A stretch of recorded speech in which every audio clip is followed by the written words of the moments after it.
Anakin Skywalker was once the most powerful Force user in the entire galaxy. He was trained by one of the greatest Jedi Masters who ever lived.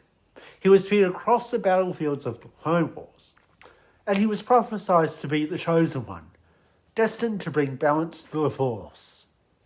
So how did that man end up entombed inside a life support suit, serving the very person who destroyed everything he loved? That is the question I want to answer in this video.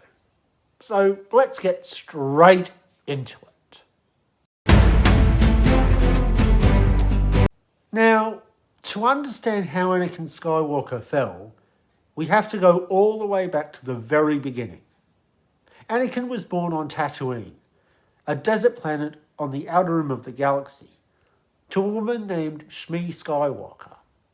What makes his birth special, and I think this is one of the most fascinating parts of his story, is that he had no father. Shmi couldn't explain it. As far as anyone could tell, Anakin was conceived by the Force itself. He and his mother were slaves, owned by a junk dealer named Watto. But even in those conditions, Anakin was special. He had an extraordinary ability to sense things before they happened, which is what made him such a gifted pod racer. And when a Jedi Master named Qui-Gon Jinn arrived on Tatooine and tested Anakin's blood, the results were unlike anything the Jedi Order had ever seen. His midi-chlorian count, midi-chlorians being the microscopic life forms that connect a person to the Force, was higher than any Jedi on record, higher even than Master Yoda. Qui-Gon was convinced Anakin was the Chosen One, a figure from an ancient Jedi prophecy who would one day bring balance to the Force. He brought Anakin before the Jedi Council to be trained. However, the Council, and especially Master Yoda, were not so sure. Yoda sensed something in Anakin that concerned him deeply. Fear. And in Yoda's words, fear leads to the dark side. Tragically, Qui-Gon Jinn was killed in battle before he could train Anakin himself. His Padawan, Obi-Wan Kenobi, honoured his master's dying wish and took Anakin on as his apprentice. But right from the very beginning, there was something Anakin carried with him that he never truly dealt with. And it would eventually be used against him in the worst possible way. Anakin grew into one of the most gifted Jedi the Order had ever produced. He was fearless in battle, incredibly creative with the Force, and fiercely loyal. However, he was also impatient, headstrong, and he struggled deeply with the Jedi philosophy of detachment, the idea that a Jedi should not form deep emotional attachments to others. For Anakin, this was nearly impossible, because he was in love. He had been reunited with Padme Amidala, a woman he had first met as a child on Tatooine, and who was now a senator for the planet Naboo. Their relationship was forbidden under the Jedi Code. Despite that, they secretly married. And I think this is where you start to see just how much pressure Anakin was carrying. He was living a double life, hiding something enormous from the very people he served. Now, things took a darker turn when Anakin began having nightmares. Visions of Padme dying in childbirth. For someone who had already lost his mother, and I'll come back to that in a moment, these visions were absolutely terrifying to him. He became desperate to find a way to stop them from coming true. The loss of his mother is actually crucial here. During the Clone Wars, Anakin had a vision of Shmi suffering. He went to Tatooine to find her, but he arrived too late. She had been captured by Tusken Raiders and died in his arms. In his grief and rage, Anakin slaughtered every single one of them. Not just the warriors, everyone. This was his first real step toward the dark side. And I believe it set a pattern that when Anakin faced the possibility of losing someone he loved, he was willing to cross any line to prevent it. And someone had been watching Anakin very closely for years, waiting for exactly the right moment to offer him what the Jedi never could. That someone was Chancellor Palpatine. On the surface, Palpatine was the leader of the Galactic Republic, and someone who had taken a personal interest in Anakin since he was a boy. What Anakin didn't know, what almost nobody knew, was that Palpatine was secretly Darth Sidious, the Dark Lord of the Sith, who had been engineering a galactic war from both sides. Palpatine told Anakin about a Sith legend, Plagueis the Wise, a Sith Lord so powerful he could use the dark side to prevent death itself. This was precisely what Anakin was desperate to hear. Palpatine then revealed his true identity and made Anakin a direct offer. Join him, learn the dark side, and save Padme. Now, Anakin's reaction to this is something I find genuinely fascinating. He immediately went to the Jedi Council and reported Palpatine. But when Master Mace Windu went to confront and arrest Palpatine, Anakin followed. What he witnessed was Palpatine, apparently defenseless, at Windu's mercy. And in that moment, Anakin made his choice. He intervened, allowing Palpatine to destroy Windu. There was no going back. Anakin pledged himself to Palpatine and was given the Sith name Darth Vader. He was sent to the Jedi Temple. And what happened there is one of the darkest moments in all of Star Wars.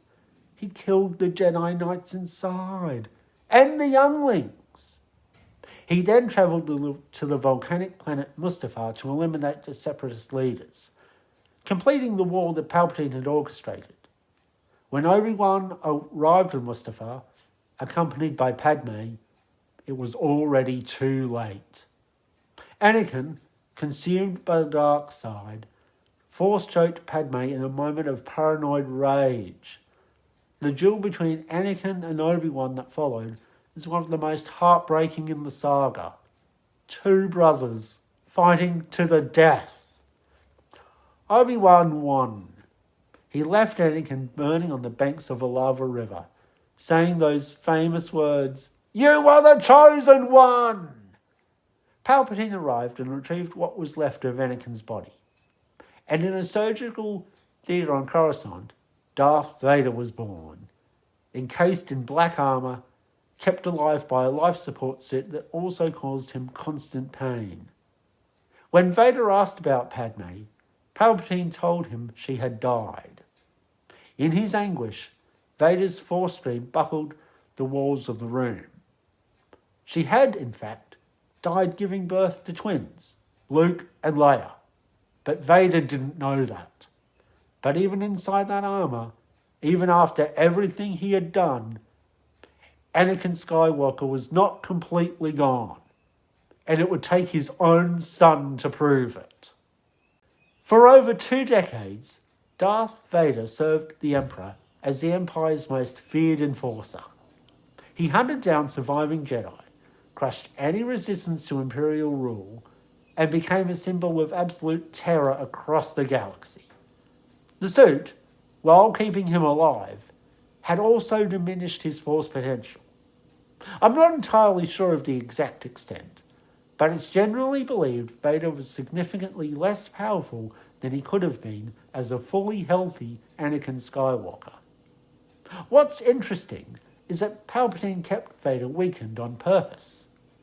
A more powerful Vader might have tried to overthrow him.